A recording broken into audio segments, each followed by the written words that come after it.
Hello good morning दोस्तों, आप सभी का स्वागत है हमारे एक नए वीडियो में। देखिए दोस्तों, आज हम आपको BHIC 133 भारत का इतिहास 1206 से लेकर के 1707 में मैं आपको यहाँ पर इम्पोर्टेंट क्वेश्चन बताऊंगा और ऐसे क्वेश्चन बताऊंगा जो आपके एग्ज़ाम के पॉइंट ऑफ व्यू से बहुत ही ज़्यादा इम्पोर्टेंट है। अगर आप इन क्वेश्चनों को पढ़ कर के जाते हैं तो आप अपने एग्ज़ाम में अच्छे से अच्छे मार्क्स को गेन कर सकते हैं, चाहे आपका हिंदी मीडियम हो चाहे आपका इंग्लिश मीडियम हो। मैं ऐसे क्वेश्चन बताऊंगा कि जिसे आपको बुक में से बताऊंगा तो आप उन पॉइंट को बताऊंगा। तो इंग्लिश मीडियम होगा तो आप अपने अकॉर्डिंग देख लेना, हिंदी मीडियम के लिए तो दिखाई देगा। तो किसी भी मीडियम से हैं आप, इस वीडियो को ज़रूर देखिए। हिंदी एंड इंग्लिश मीडियम दोनों हमारे बच्चे देखेंगे और उनको मैं बताऊंगा, बुक में से बताऊंगा कि ऐसे कौन कौन से टॉपिक हैं जो कि आप एग्ज़ाम के पॉइंट ऑफ से ज़रूर हैं। मैं बुक में से बता रहा हूं, इसलिए आपको किसी प्रकार की समस्या नहीं होगी। तो चलिए हम इसमें देखते हैं कौन कौन से ऐसे टॉपिक हैं जो आपके एग्ज़ाम के पॉइंट ऑफ व्यू से बहुत ही ज़्यादा इंपॉर्टेंट रहेंगे। तो इसमें सभी टॉपिक में बताऊंगा कि कौन कौन सा टॉपिक रहेगा जो आपका मोस्ट इम्पॉर्टेंट टॉपिक रहेगा। हम सभी उन्हीं मोस्ट इम्पॉर्टेंट टॉपिक के बारे में चर्चा करेंगे। तो हमारा जो पहला चैप्टर है BHIC 133 में, जो आपका पहला चैप्टर है इतिहास लेखन की प्रवृत्तियाँ। और इस इतिहास लेखन की प्रवृत्तियों में से मैं बताऊंगा, इंग्लिश मीडियम होगा तो उसके अकॉर्डिंग 1.2, 1.3, 1.7 बोलूँगा, तो आप लोग समझ लीजिएगा। बाकी सभी दोनों आप लोग समझ लेंगे। देखिए इसमें जो हमारा रहेगा, देखिए इसमें फर्स्ट चैप्टर में से मैं बताऊंगा, इसमें से 1.2 वेरी इंपॉर्टेंट क्वेश्चन। 1.2 अरबी और फारसी ऐतिहासिक परंपराएं, वेरी इंपॉर्टेंट। 1.3 राजनीतिक वृत्तांत दिल्ली सल्तनत, इंपॉर्टेंट। 1.4 राजनीतिक वृत्तांत मुगल, इंपॉर्टेंट। नेक्स्ट 1.5 संस्मरण, इंपॉर्टेंट। एंड 1.8 सूफी लेखन, इंपॉर्टेंट। ओके, फर्स्ट चैप्टर में से आपको इन्हीं 4 टॉपिक को पढ़ना है। ओके, चलिए हम दूसरे चैप्टर पर चलते हैं। देखिए दोस्तों, हमारा सेकंड चैप्टर आ गया है और सेकंड चैप्टर में से क्या क्या इंपॉर्टेंट रहेगा आपका। देखिए चैप्टर नंबर 2 दिल्ली सल्तनत की स्थापना, प्रसार और सुदृढ़ीकरण। इसमें जो आपका मोस्ट इम्पॉर्टेंट क्वेश्चन रहेगा, वेरी वेरी इंपॉर्टेंट, 2.2 संघर्ष और सुदृढ़ीकरण 1206 से 1290। एंड 2.3 इंपॉर्टेंट मंगोल समस्या। एंड 2.4 भारत में तुर्की विजय के राजनीतिक परिणाम एंड राज्य की प्रकृति, इंपॉर्टेंट। इतने टॉपिक आपके इंपॉर्टेंट रहेंगे, इन्हीं टॉपिक को आपको करके जाना है। ओके, तो जो मैं टॉपिक बता रहा हूँ उन सभी का टॉपिक को आप कर लीजिए, चाहे आपका इंग्लिश मीडियम हो चाहे आपका हिंदी मीडियम हो, दोनों मीडियम में से आप इसको समझ सकते हैं। और बुक के अकॉर्डिंग बता रहा हूँ ताकि आपको किसी प्रकार की समस्या नहीं होगी। जो मैं बता रहा हूँ उन्हीं टॉपिक को आप कर लीजिए। तो चलिए हम अब चलते हैं चैप्टर नंबर 3 पर। देखिए दोस्तों, हमारा चैप्टर नंबर 3 यहाँ पे आ गया है।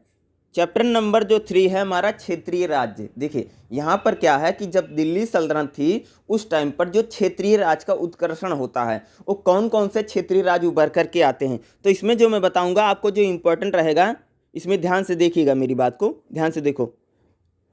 मध्य और पूर्वी में 3.3 का क्या क्या पढ़ना है वही पढ़ के जाना, ठीक है। इसमें जो रहेगा आपका इंपॉर्टेंट रहेगा 3.3 मध्य और पूर्वी भारत में आप क्या पढ़ेंगे, मालवा, जौनपुर, बंगाल, ये 3 इंपॉर्टेंट रहेंगे। मध्य एंड पूर्वी में मालवा, जौनपुर, बंगाल।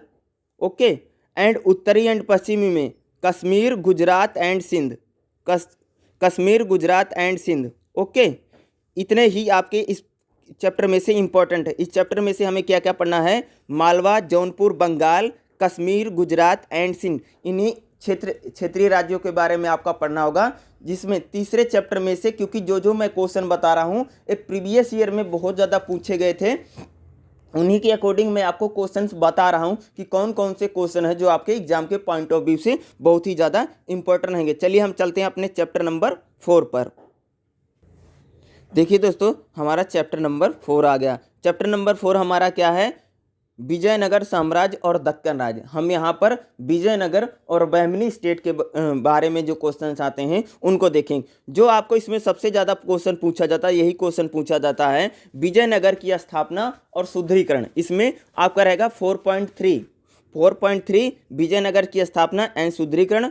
एंड 4.4 विजयनगर में धर्म और राजनीति क्या थी। ओके, ये आपके इंपॉर्टेंट रहेगा, विजयनगर में धर्म और राजनीति, ये आपके लिए मोस्ट इंपॉर्टेंट क्वेश्चन रहेगा दोस्तों। और इसमें आप कर लेना 4.5.1, 4.5.2 नयनागार व्यवस्था और आयागार व्यवस्था, इंपॉर्टेंट। ओके दोस्तों, एंड नेक्स्ट क्वेश्चन अफाकियों 4.9 क्या दोस्तों 4.9 अफाकियों और दक्कनियों के मध्य संघर्ष और सम्राट के साथ उनकी क्या स्थिति रही। ओके दोस्तों, ये आपके चैप्टर नंबर 4 में से इंपॉर्टेंट टॉपिक रहेगा। इसमें से आप 4.8 भी देख लीजिएगा, बहमनी की शक्ति का उदय किस प्रकार से हुआ।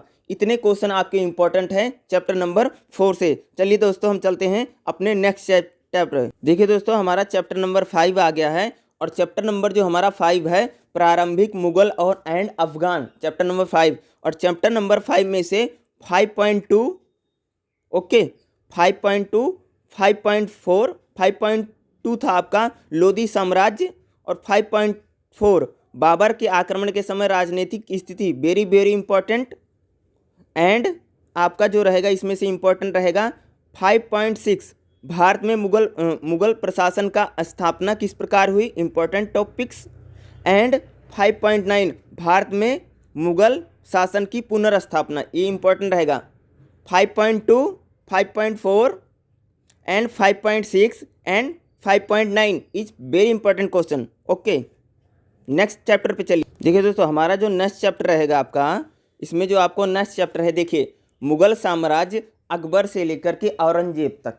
इसमें जो आपके इंपॉर्टेंट टॉपिक रहेंगे, जितने इंपॉर्टेंट टॉपिक हैं मैं वही टॉपिक्स बता रहा हूं। अगर आप इन सभी टॉपिक्स को कर लेते हैं तो आप अपने एग्जाम में अच्छे से अच्छे मार्क्स और अच्छे से अच्छे नंबर गेन कर सकते हैं। चाहे आपका हिंदी मीडियम होगा, चाहे आपका इंग्लिश मीडियम होगा, दोनों ही आपको क्वेश्चन समझने में आसानी रहेगी। तो देखिए, इसमें जो वेरी वेरी इंपॉर्टेंट क्वेश्चन 6.2 सत्ता की राजनीति और बैरमका का संरक्षण काल। ओके दोस्तों, अगला नेक्स्ट जो आपका मोस्ट इंपॉर्टेंट क्वेश्चन रहेगा 6.6 स्वायत्त सरदारों के प्रति क्या नीतियां हैं मुगल शासकों की, 6.6। एंड 6.7 मुगल राजपूत संबंध, वेरी इंपॉर्टेंट 6.7। हम नेक्स्ट क्वेश्चन हमारा रहेगा 6.9 मुगल मराठा संबंध, वेरी इंपॉर्टेंट क्वेश्चन। ओके दोस्तों, और नेक्स्ट आपका जो क्वेश्चन इंपॉर्टेंट रहेगा 6.11 मुगल साम्राज्य का पतन।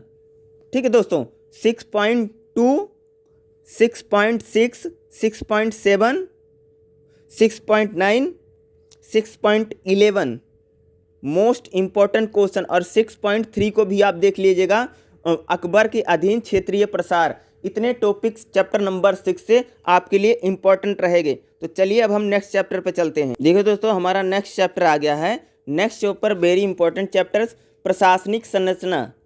यहाँ पर हम देखेंगे कि दिल्ली एंड मुगल काल में जो प्रशासन था, जो एडमिनिस्ट्रेशन था, वह किस प्रकार था। चैप्टर नंबर 7 के important question only important question 7.3 Delhi के अधीन प्रशासन की नो इसको नहीं लीजिए आप। इसमें जो हमारा इंपॉर्टेंट क्वेश्चन रहेगा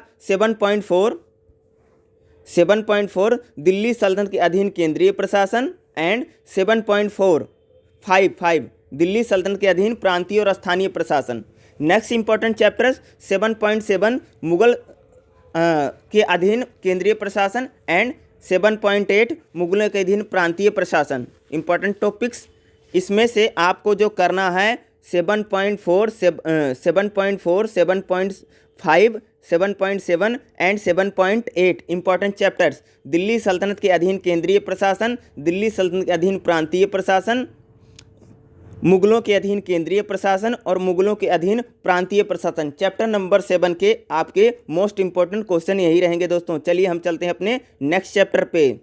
देखिए दोस्तों, हमारा नेक्स्ट चैप्टर आ गया है, और नेक्स्ट चैप्टर क्या है, हमारा चैप्टर नंबर 8 है सैन्य संगठन और मनसब व्यवस्था। इसमें जो हमारा इंपॉर्टेंट चैप्टर रहेगा दिल्ली सल्तनत का 8.2 दिल्ली सुल्तानों का सैन्य संगठन। एंड आपका जो रहेगा मुगलों का सैन्य संगठन 8.2, 8.3। इसमें जो आपका इंपॉर्टेंट रहेगा 8.2, 8.3 एंड 8.4 मनसब व्यवस्था। दिल्ली सल्तनत का सैन्य संगठन, मुगलों का सैन्य संगठन और मनसब व्यवस्था 8.2, 8.3 एंड 8.4 आपके लिए इस चैप्टर में से इम्पोर्टेंट रहेगा दोस्तों। देखिए दोस्तों, हमारा चैप्टर नंबर 9 आ गया है और चैप्टर नंबर 9 में से आपको कौन का देखो, चैप्टर नंबर 9 इक्ता एंड जागीर, इसमें से सिर्फ 2 ही आपको इम्पोर्टेंट रहेंगे। 9.2 इक्ता व्यवस्था एंड 9.3 जागीर व्यवस्था। 9.2 इक्ता व्यवस्था एंड 9.3 जागीर व्यवस्था इंपॉर्टेंट क्वेश्चन। अगर चलिए दोस्तों, आप चलते हैं अपने नेक्स्ट चैप्टर पे। देखिए दोस्तों, हमारा नेक्स्ट चैप्टर आ गया है। नेक्स्ट चैप्टर है चैप्टर नंबर 10, भू राजस्व। क्या है दोस्तों? भू राजस्व। इसमें जो आपका इम्पोर्टेंट टॉपिक्स रहेगा 10.3 दिल्ली सुल्तानों के अधीन भू राजस्व एंड उसकी वसूली। नेक्स्ट जो आपका इम्पोर्टेंट रहेगा 10.5 मुगल कालीन भू राजस्व व्यवस्था एंड आपका रहेगा दिल्ली सुल्तानों की मुद्रा प्रणाली एंड 10.8 दिल्ली सुल्तानों की मुद्रा प्रणाली एंड 10.9 मुगलों की मुद्रा प्रणाली। इसमें से आपका हमारा क्या इंपॉर्टेंट है? 10.3, 10.5, 10.8 एंड 10.9 मोस्ट इंपॉर्टेंट रहेगा दोस्तों। ये चैप्टर नंबर हमारे 10 से रहेगा। चलिए दोस्तों, अब हम चलते हैं अपने नेक्स्ट चैप्टर पे। देखिए दोस्तों, हमारा नेक्स्ट चैप्टर आ गया है चैप्टर नंबर 11। चैप्टर नंबर 11 ग्रामीण समाज। इसमें जो आपका इम्पोर्टेंट क्वेश्चंस रहेगा मैं वो आपको बता देता हूँ। इसमें जो बहुत ही ज़्यादा जो इम्पोर्टेंट क्वेश्चन पूछे जाते हैं, तो आपका जो इम्पोर्टेंट रहेगा दिल्ली सल्तनत कालीन कृषि उत्पादन 11.2 एंड 11.4 कृषि उत्पादन मुगल कालीन एंड 11.4 मुगल कालीन फसलें। ओके, तो यही रहेगा। और 11.7 कृषि संबंध मुगल कालीन। 11 इम्पॉर्टेंट आर 11.2, 11.4, 11.5 एंड 11.7 ये आपके लिए इम्पोर्टेंट रहेगा।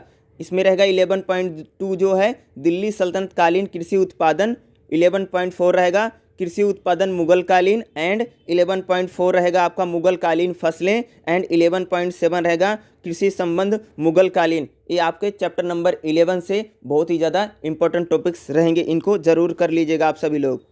चलिए चलते हैं हम अपने नेक्स्ट चैप्टर पे। देखिए दोस्तों, हमारा नेक्स्ट चैप्टर आ गया है। चैप्टर क्या है? Chapter number 12। चैप्टर नंबर 12 है आंतरिक व्यापार। और इस चैप्टर नंबर 12 में से हमें कौन कौन सा इंपॉर्टेंट देखना पड़ेगा? 12.2 दिल्ली सल्तनत के अधीन व्यापार एंड वाणिज्य एंड 12.3 मुगल के अधीन व्यापार तथा वाणिज्य। ये आपके लिए इम्पोर्टेंट रहेगा। दिल्ली 12.2 एंड 12.3 इम्पोर्टेंट रहेगा। इसमें से चैप्टर नंबर 12 में से आंतरिक व्यापार में से 12.2 दिल्ली सल्तनत के अधीन व्यापार तथा वाणिज्य एंड 12.2 यानी 12.3 रहेगा मुगलों के अधीन व्यापार और वाणिज्य। ये आपके लिए चैप्टर नंबर 12 में से इम्पोर्टेंट टॉपिक रहेगा और इन्हीं क्वेश्चन को आपको चैप्टर नंबर 12 में से पढ़ना है। तो चलिए हम अब चलते हैं अपने नेक्स्ट चैप्टर पे। देखिए दोस्तों, हमारा नेक्स्ट चैप्टर आ गया है चैप्टर नंबर 13।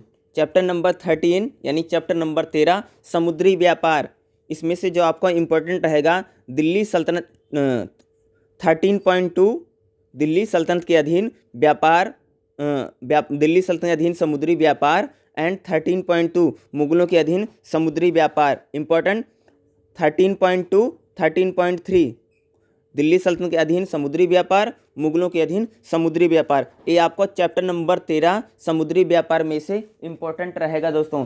चलिए चलते हैं, हम देखते हैं अपना नेक्स्ट क्वेश्चन को। देखिए दोस्तों, हमारा नेक्स्ट चैप्टर आ गया है चैप्टर नंबर 14 तकनीकी शिल्प उत्पादन और सामाजिक परिवर्तन। इसमें से जो आपका इम्पोर्टेंट रहेगा 14.2 वेरी इंपॉर्टेंट क्वेश्चन कृषि तकनीकी एंड 14.3 वस्त्र तकनीकी एंड 14.4 भवन निर्माण is very important question and 14.2 कृषि तकनीकी, 14.3 वस्त्र तकनीकी और 14.4 भवन निर्माण। 14.2, 14.3 एंड 14.4 ये आपके इम्पोर्टेंट क्वेश्चन रहेंगे चैप्टर नंबर 14 में से तकनीकी, शिल्प, उत्पादन और सामाजिक में से आपको इन्हीं चैप्टर को कंप्लीट करना है। अगर आप इन्हीं क्वेश्चनों को कंप्लीट कर लेते हैं तो आप अपने एग्जाम में अच्छे से अच्छे मार्क्स को गेन कर सकते हैं। तो चलिए देखते हैं हम अपना नेक्स्ट चैप्टर। देखिए दोस्तों, हमारा नेक्स्ट चैप्टर आ चुका है, चैप्टर नंबर 15। जो हमारा चैप्टर नंबर 15 है, चैप्टर नंबर 15 में से 15.2 मध्यकालीन नगरों के संबंधित परिप्रेक्ष्य एंड आपका रहेगा 15.5 रहेगा मुगलों के अधीन नगरीय परिदृश्य। आपका 15.2 एंड 15.2 मध्यकालीन नगरों के अध्ययन संबंधी परिप्रेक्ष्य एंड 15.5 मुगलों के अधीन नगरीय परिदृश्य। ओके दोस्तों, ये आपका क्या रहेगा, इंपॉर्टेंट रहेगा। 15.2 and 15.5 is very important question. इन्हीं टॉपिक को आपको करके जाना। चलिए दोस्तों, हम चलते हैं अपने नेक्स्ट चैप्टर पे। देखिए दोस्तों, हमारा नेक्स्ट चैप्टर आ गया है जो वेरी इंपॉर्टेंट आपका चैप्टर रहेगा, चैप्टर नंबर 16, भक्ति और सूफी परंपराएं। चैप्टर नंबर 16, भक्ति एंड सूफी परंपराएं, मोस्ट इम्पॉर्टेंट चैप्टर्स। इस चैप्टर में से हमारा जो इम्पोर्टेंट रहेगा 16.3 उत्तर भारत में भक्ति आंदोलन, 16.3 उत्तर भारत में भक्ति आंदोलन, 60.4 भक्ति आंदोलन का उदय यानी किस कारणों से हुआ जो आपका रहेगा। और हमारा जो रहेगा 16.6 सूफी मत की विशेषताएं एंड 16.8 भारत में दिल्ली सल्तनत के दौरान सूफी सिलसिले कौन कौन से थे। तो इन सभी सिलसिलों के बारे में आपको क्या करना है, पढ़ना रहेगा। और 16.9 भी आप देख लेना, भारत में चिश्ती आंदोलन की लोकप्रियता का कारण क्या है। ये आपको चैप्टर नंबर 16 में से इंपॉर्टेंट क्वेश्चन रहेंगे और इन्हीं सभी क्वेश्चनों को आपको पढ़ के जाना है अपने एग्जाम के लिए। चलिए दोस्तों, चलते हैं हम अपने नेक्स्ट चैप्टर पे। देखिए दोस्तों, हमारा नेक्स्ट चैप्टर आ गया है और हमारा जो नेक्स्ट चैप्टर है, चैप्टर नंबर है 17, वास्तु एंड चित्रकला। और इसमें से जो आपका इम्पोर्टेंट रहेगा 17.2 दिल्ली सल्तनत के अधीन वास्तु। देखिए दोस्तों, जो हमारा चैप्टर नंबर 17 है, ठीक है, चैप्टर नंबर 17 वास्तुकला एंड चित्रकला। इसमें से जो आपका इम्पोर्टेंट रहेगा उसमें देखिए, चैप्टर नंबर 17 वास्तुकला एंड चित्रकला। इसमें से जो आपका इम्पोर्टेंट रहेगा सबसे पहला 17.2 दिल्ली सल्तनत के अधीन वास्तुकला इम्पोर्टेंट रहेगा। मुगलों के अधीन वास्तुकला इम्पोर्टेंट रहेगा। 17.2, 17.3 एंड 17.5 मुगलों के अधीन चित्रकला, ये आपका इम्पोर्टेंट रहेगा दोस्तों। 17.2, 17.3 एंड 17.5 ये आपका चैप्टर नंबर 17 वास्तुकला एंड चित्रकला में से आपके लिए इम्पोर्टेंट रहेंगे। चलिए दोस्तों, हम चलते हैं अपने नेक्स्ट चैप्टर पे। देखिए दोस्तों, हमारा चैप्टर नंबर 18 आ गया है, जो आपका यहाँ पर रहेगा हमारा इस सब्जेक्ट का लास्ट टॉपिक। चैप्टर नंबर 18 है महिलाएं और लैंगिक स्थिति। इसमें से जो आपका इम्पोर्टेंट रहेगा उसमें देखिए, इसमें जो हमारा इम्पोर्टेंट रहेगा 18.2 रहेगा दिल्ली सल्तनत काल में महिला और उनकी लैंगिक स्थिति। 18.2 यानी दिल्ली सल्तनत काल में महिलाओं की स्थिति कैसे रही, आपका लिए इम्पोर्टेंट रहेगा। एंड आपका जो इम्पोर्टेंट रहेगा 18.3 महिलाओं और राजनीतिक, यानी दिल्ली सल्तनत में ऐसी कौन कौन सी महिलाएं थी जिनकी राजनीतिक स्थिति काफ़ी बेहतर थी, जिन्होंने एक खास मुकाम बनाया। अगला जो आपका इम्पोर्टेंट रहेगा 18.4 मुगल हरम, वेरी इंपॉर्टेंट क्वेश्चन, मुगल हरम। ओके दोस्तों, एंड 18.5 मुगल काल में कुछ प्रभावशाली महिलाएं, इसमें जैसे नूरजहां है, चांद बीबी हैं, मीराबाई हैं, इस प्रकार से जो हैं उनको कर लीजिएगा। ये आपको BHIC 133 में जो आपके चैप्टर नंबर 1 से लेकर के चैप्टर नंबर 18 तक जितने भी इंपॉर्टेंट क्वेश्चन थे वो मैं आपको इंपॉर्टेंट क्वेश्चंस बता रहा था। और इसमें ध्यान रखिएगा, चाहे आपका हिंदी मीडियम हो चाहे आपका इंग्लिश मीडियम हो, तो यहाँ पर मैं आपको पॉइंट वाइज बुक में से बताया है, जिन जिन चैप्टर्स को मैंने बताया है, जिन जिन टॉपिक्स को मैंने बताया है, अगर आप उन्हीं टॉपिक्स को और उन्हीं चैप्टर को कंप्लीट कर लेते हैं तो आप अपने एग्ज़ाम में अच्छे से अच्छे मार्क्स और अच्छे से अच्छे नंबर को गेन कर सकते हैं। आशा करता हूँ कि आप सबको ये वीडियो बहुत अच्छा लगा होगा और आपको प्रिपरेशन करने में आपको बहुत ज़्यादा हेल्प मिलेगी और जो बहुत ज़्यादा मदद मिलेगी। वीडियो को देखने के लिए आप सभी का बहुत बहुत धन्यवाद। Thank you so much.